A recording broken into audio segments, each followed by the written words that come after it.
Thank you, Dr. Mona, and thank you also for reminding us of the root cause of what is happening, and it is Zionism, a racist, genocidal, settler colonial ideology that is rooted in global imperialism. And this is why the fight is global.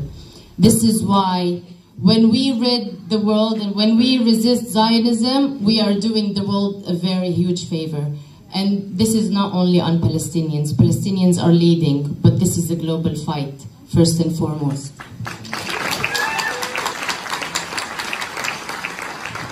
I'll pass on the mic now to Mohammed.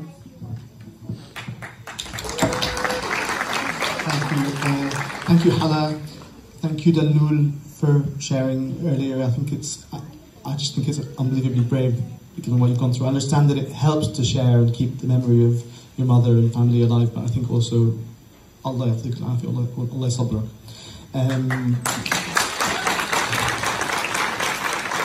Thank you, Mama, for your quite encompassing talk. It's really good to kind of see the big picture, but also look with hope to the future, because we always need hope.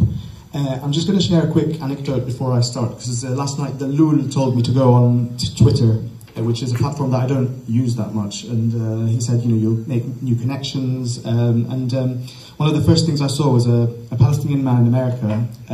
He's actually a Palestinian Zionist, yeah, they exist, and he was talking about how UNRWA, while he supports UNRWA, he was also thought it was important to rid its rank and file from Hamas. And then there was an Israeli guy who'd commented on his post saying, yeah, no, I agree, UNRWA needs to go. So I responded to this guy and said, the Israeli guy had in his bio, he said he was a proud Zionist, and just kind of going back to kind of that ideology that Hala mentioned, and it's important to remember. So I said to him, yeah, I agree too. UNRWA has to go. We'll rid the world of Israeli apartheid, and then UNRWA will be redundant.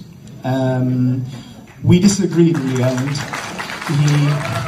He said to me, we think that the settlers need to stay in the West Bank, so one state for all is not livable. But anyway, we can talk about that later. Right, so first of all, let me just say that as a Palestinian from Gaza, I'm really, really proud that Manchester, my second home, is such a beautiful rainbow coalition of people coming out for Palestine. It's so invigorating, and people in Gaza and Palestine really notice this, and so thank you. It's so important to form these amazing coalitions. An example for many others around the country. Because Palestine ultimately intersects with struggles against oppression and discrimination, and it's just important to remember that. That an injury to one is an injury to all, and the people and the workers united will not be defeated. So let me tell you a bit about my story. So I went home in September, and my plan was to reconnect with home, and my actual plan was to move home in about a year's time. And that, I guess, didn't go exactly how I imagined. I spent 65 days with my people in Gaza as Israel assaulted us brutally, destroying the physical foundations of our society. 65 days filled with bombing in every street, and never knowing where the next bomb would be, and whether it would be the one that would get me and my family. In those 65 days, I was evacuated or displaced 5 times. Each time, the conditions that we had got worse and worse. I still think it's probably important to note that I was lucky enough to have an actual physical roof over my head rather than a tent. But I also had near daily contact from friends and family asking me if I could help them find places to stay, because everyone, 1.7 million Palestinians right now are homeless as a result of Israel's bombing and occupation and reoccupation of Gaza, or occupation of Gaza, because it's not ended.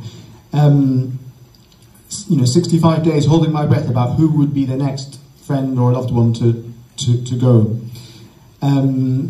65 days where I was trying to keep my sanity and trying to put on a face for the children in our group, to comfort them as their world fell apart. I'll just share a quick story, actually. So one day I took the children into another room in the flat that we were in, my grandfather's flat, and I just thought I'd do an activity for them. We were reading from a book about Palestinian heritage, and they were really excited about it because I guess their parents were much more concerned with like the day-to-day acts of survival. I had a little bit more time and headspace to just, I guess, be there for the kids. And we'd only been there for 5 minutes, and they were really excited about this activity when 5 bombs fell or were dropped, and they just screamed in terror and wanted to go back inside. The room that we were in was on the roof, so it was a bit scary for them. So just to kind of describe that, that's always something that I really remember, even just that psychological trauma and terror. So I saw the destruction of homes and infrastructure of our society. 30,000 plus killed by Israel. Probably 40,000 now, considering that there are so many, A, under the rubble, B, in the streets. There's a Facebook group of 500,000 Palestinians who are looking for their relatives who they can't trace. And every day there are heartbreaking posts. Where is my brother? Where is my father? Where is my cousin? Hospitals destroyed and bombed. The Awda Hospital, where that my mother founded and that my father worked in, where I had my appendix taken out, a massive resource to the community in Jabalia refugee camp, bombed, destroyed, doctors killed in the hospital, schools that became shelters for the displaced, but they weren't safe there. Schools were bombed and destroyed, like my primary school, the Gaza Elementary School for Refugees A in Rimal, my childhood neighbourhood. Universities destroyed, like my university, the Islamic University. Journalists, medics, farmers, pharmacists, shop workers, fishers, lecturers, writers, poets, telecoms engineers, all targeted. Courts, cultural centres, libraries, markets, countless homes destroyed, along with countless lives and people left with life-changing physical, mental and moral injuries. Gaza is now almost unlivable, and genocide has already occurred, but I'd say it's not too late to save those who remain. I guess I just want to inject a glimmer of hope in amongst this doom. Just earlier I was talking to my cousin. He's lived in the UK for almost 20 years now, or more, and I'd not seen him since I got back from Gaza, and he said to me, I want to go back. I want to go back and rebuild. And I know that it's going to be a struggle to go back. Israel will do its darnest to make sure that no one can go back, but we will go back, we will return, we will rebuild.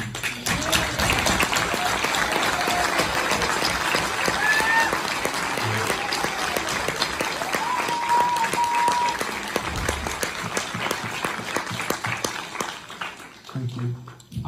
Now I'm going to share some statistics to just give a more concrete side to things. So Dalul and Dr Mona spoke about hunger.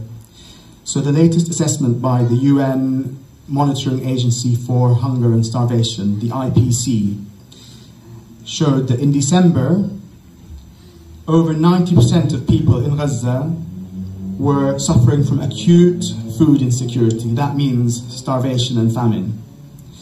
This was the highest ever rating that that agency had given for anywhere, ever. Okay?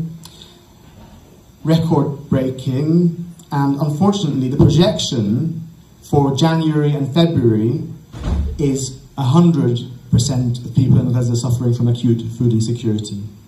So Israel is using starvation as a weapon of war. Okay. CO2 emissions from the first 2 months of Israel's genocidal attack are higher than the annual emissions of the 20 most climate vulnerable nations in the world.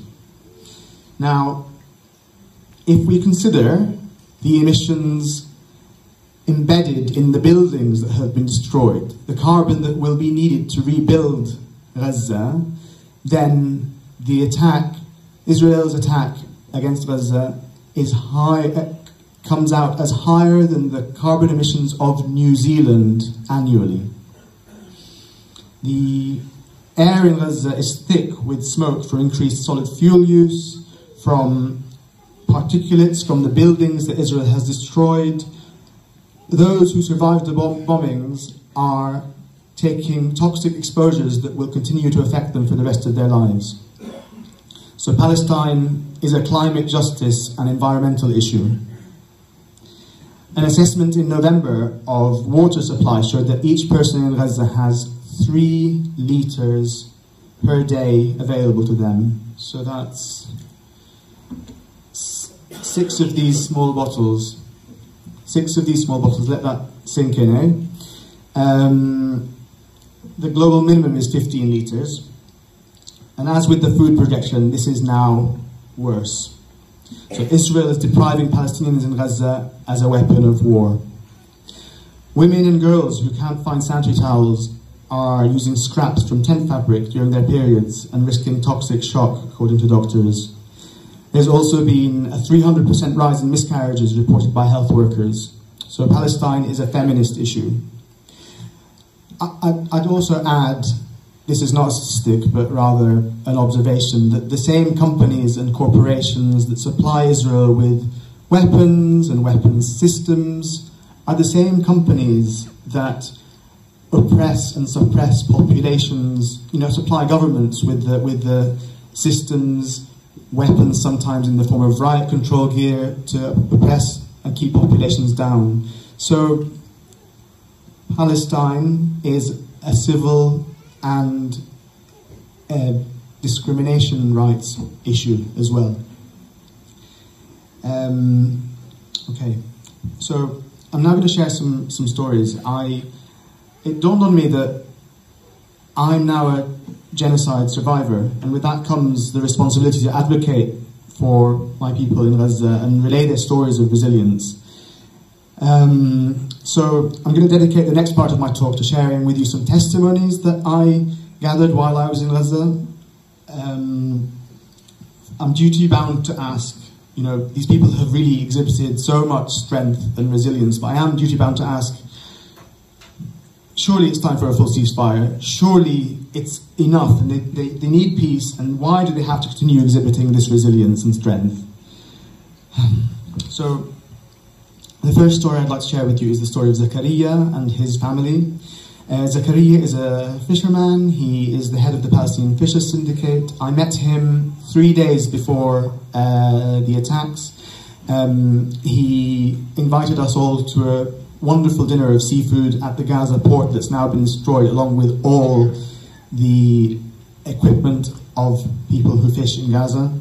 So Zakaria says, the scariest and most painful thing is that these missiles are fired at houses crowded with people. The bodies in Al-Shaltit camp are still under the rubble. We could smell the bodies. The Israeli intelligence officer called one of my cousins who was sitting with us and said, "Buckers, why have you not left? Your neighbors have evacuated. You have 30 minutes to leave for your safety. If you don't go, we will drop death on you." I said to myself, okay, half an hour, what do I do? Zakaria continues, he talks of their journey that they took from their home to Khan Yunis. He says, there were bodies everywhere. Some decomposed, some were charred. We saw a car with a person inside it dead. His bottom half was intact. His upper half was decomposed. Horrific scenes, enough to make a stone cry. We left the area where the tanks were and moved to cross Wadi Gaza, the Gaza River. And they said to us over loudspeakers, "Now you are in a safe zone." My grandson was crying. He was hungry. There was a small wall and we let his mother use it to hide so that she could breastfeed him. and to stop him crying just for a few minutes, about 5 minutes. In general, we felt easier and a little bit calmer after my grandson was fed. We continued walking in an enormous stream of humans in a column. I guess parents, people who've taken care of children amongst you will empathise with the calm that comes or the tension that comes from children crying. Just imagine that then compounded with the suffering that you're going through, having to walk 15 kilometres to get to safety. The second story I'd like to share is the story of Layla. She's a friend of ours from Jabalia refugee camp.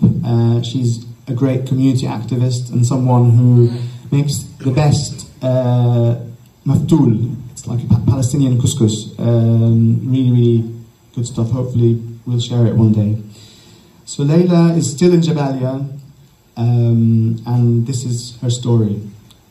She says, "The bombing at my house started as my son Ahmed was leaving the house. He was about 10 meters out when he was bombed. The bomb made my son fly off maybe 50 meters. His left leg was amputated and his left finger too, and he got about 15 stitches in his head. When we came back to our place, the boy was bleeding with no wheelchair, no wound care and no medication. Everything you see on TV is 10 times worse than what is actually happening. It's like a drop in the ocean compared to what's happening here. The children are being killed. The children have been destroyed in Jabalia camp. My grandson is 8 months old. When he cries of hunger, where can I get him any milk? As well as all the other children in our shelter school, and the elderly and the diabetic and the hypertension patients. It's all horrible. People are being forced into schools. The schools are full of sewage and diseases. My immune system is weak because of cancer treatment. How can we live in a tent with rubbish absolutely everywhere?" Sorry, let's just take a moment and I'll also tell you about, I guess, where Zakaria and Layla are now. So when Zakaria gave me his story, he was in Hamad City, which is a development just north of Khan Yunis. Since then, he's been displaced twice, once to near the European hospital, near Khan Yunis, and then second time to Rafah. And the last time I spoke to him, he said that they felt that soon they would be displaced again. Layla is still surviving in a UN shelter school in Jabalia. I think her resilience and Zakaria's show no bounds. Layla, there's a small project that I'm fundraising for called it's like a community resilience food project. We're going to send money to Layla and a few others in Jabalia, Gaza and the south to cook meals for people around them. They'll feed maybe 50 families for a month, but it'll be something to kind of plug the gap, because unfortunately the supplies are short and inflation is high, so money will help in this situation. I'll tell you more about the project later. So yeah, these testimonies are part of a project I started with friends in the UK. It's called Amplify Gaza Stories, and it aims to record testimonies and widen their reach through social media, but also traditional media. We've placed stories in Mondo Weiss, in The Independent. We've had a few BBC reports, and there's an upcoming piece in Red Pepper magazine and a few others. Now, if you are Palestinian and you have family in Gaza, it'd be good to talk to you later about perhaps relaying some of their stories, because I think probably the biggest bottleneck is capacity of getting the stories there, and we can talk about that later, please. And then also, if you are anyone who has writing, design, video editing skills, new media skills, so social media, Instagram, what have you, then we want to hear from you. If you want to volunteer to help us grow this work, then please talk to me after, or find us on Instagram and Facebook. It's Amplify Gaza on Instagram and Amplify Gaza Stories on Facebook. Okay, I'm close to finishing. Am I okay? Oh wow, okay. Okay, so while Okay, you know what, I'll skip the ICJ ruling. I guess my initial reaction was being a bit dispirited because having that visceral reaction of wanting it to end now, I had like quite high expectations on the court case, obviously unrealistic. But you know, looking at the nuance though of the situation and listening to experts in law like Diana Butu and others, you know, they say it truly is the end of the existing double standards in international law, and there will no longer be one rule for Israel and the West and another for Palestinians, Sudanese, Yemenis, Rohingya and the global South, you know. It's so insulting that governments refuse to end the genocide, yet bomb Yemen when trade routes are threatened. So I guess let's celebrate this as a win, even though there's still so much work to do for the people of Gaza, so much more work to do to end Israeli apartheid. Now, Martin Luther King said in '68, he commented on the riots against racism, that riots are the language of the unheard. I should probably add for context that he also went on to uphold the commitment to non-violence. Okay? Now, I want to state here, I think armed struggle should always be a choice, but never the first choice. I think we should remember that violence and oppression of apartheid takes many forms beyond the brutality of the occupation. So the Israeli siege is an act of violence. Israel equating critique of Zionism and itself with anti-Semitism is an act of violence. Israel's draconian system of withholding permits for Palestinians and home demolitions is an act of violence. The British political establishment and their refusal to back a ceasefire is an act of violence. The Labour Party's withdrawal of its commitment to back a Palestinian state is an act of violence. And all this, add all that to the brutality of Israel's 75-year occupation and dispossession of Palestinians, and the fightbacks and breakouts such as October 7th become the language of the unheard in Gaza. Okay? Now, on the present course, the continuation of Israel's apartheid, the continuation of Israel's war, will only mean that it's inevitable that there would be repeats. We need to change the present course. We need to change the present course, okay? Let's remember the words of Frederick Douglass, an escaped slave and a leader of the anti-slavery movement. He said in a speech marking the emancipation of the West Indies, he said, "Power concedes nothing without a demand. It never has and it never will. Find out just what a people will submit to, and you have found out the exact amount of injustice and wrong which will be imposed upon them. And these will continue till they are resisted with either words or blows or with both. The limits of tyrants are prescribed by the endurance of those whom they oppress." So, I'm finishing. Yeah. My call to action: let's organise efficiently, effectively, sustainably and inclusively to carry out this vital work that you're doing, to carry out the boycott, to carry on with the boycott of Barclays, who fund the Israeli apartheid and occupation, to stop Elbit, who make the drone systems that terrorise the skies of Gaza and beyond, to stop BAE Systems from recruiting in schools and elsewhere. They make the F-35 fighter bombers. To keep on calling out hypocritical politicians. Thank you, Dalul and others who took part in that amazing action. Until they're forced to change their tack. Let's do all this to help bring about an end to Israel's genocide in Gaza and to ensure that Palestinian human rights and dignity are upheld, because that is the most important condition for peace to prevail in Palestine and Israel, and for a globally just and secure society. Thank you for bearing with me with the extra time. Do you want me to call out the organizer?